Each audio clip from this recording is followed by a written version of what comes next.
Assalamualaikum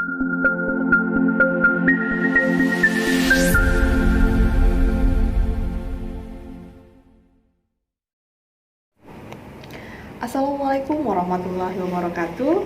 Ketemu lagi dengan saya, Miss Fitri, di program pembelajaran komunikasi. Pada topik kali ini, kita akan membahas tentang apa itu komunikasi massa. Nah, ada 5 topik yang akan menjadi bahasan di dalam topik komunikasi massa ini. Yang pertama, itu adalah apa itu komunikasi. Yang kedua, apa itu komunikasi massa. Dan yang ketiga, unsur-unsur dalam komunikasi. Keempat, fungsi dari komunikasi itu. Lalu yang kelima adalah media yang termasuk dalam media massa. Nah, kita masuk pada topik yang pertama. Apa sih yang dimaksud dengan komunikasi? Komunikasi berasal dari kata common yang artinya kebersamaan. Jadi komunikasi itu adalah menimbulkan kebersamaan di antara si penerima pesan dan penyampai pesan. Dari sini dapat kita definisikan bahwa yang dimaksud dengan komunikasi adalah proses penyampaian pesan dari komunikator kepada komunikan melalui media ataupun tanpa media yang dapat dilakukan secara verbal maupun non-verbal sehingga dapat menimbulkan sebuah efek maupun feedback.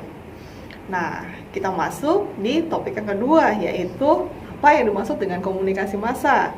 Nah, komunikasi massa ini adalah salah satu bagian yang ada di dalam proses sebuah komunikasi.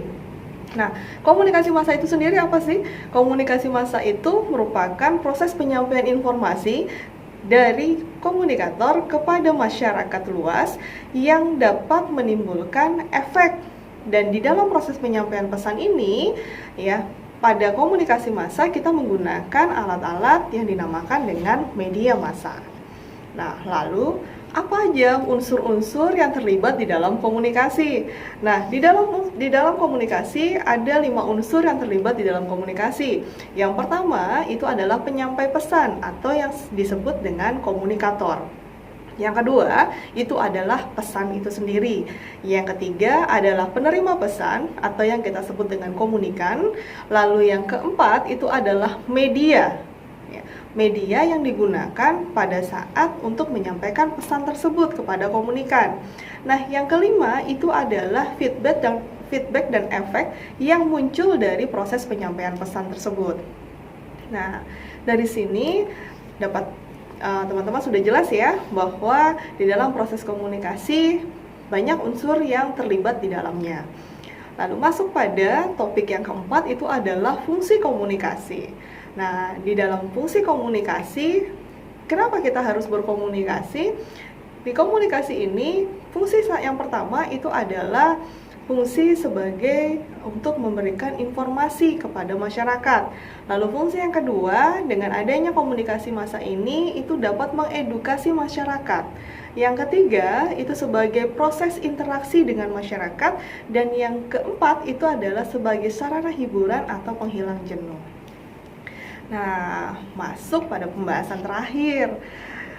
Apa yang dimaksud dengan media yang ada di dalam komunikasi massa? Nah, di dalam komunikasi massa kita mengenal yang namanya the big five of mass media.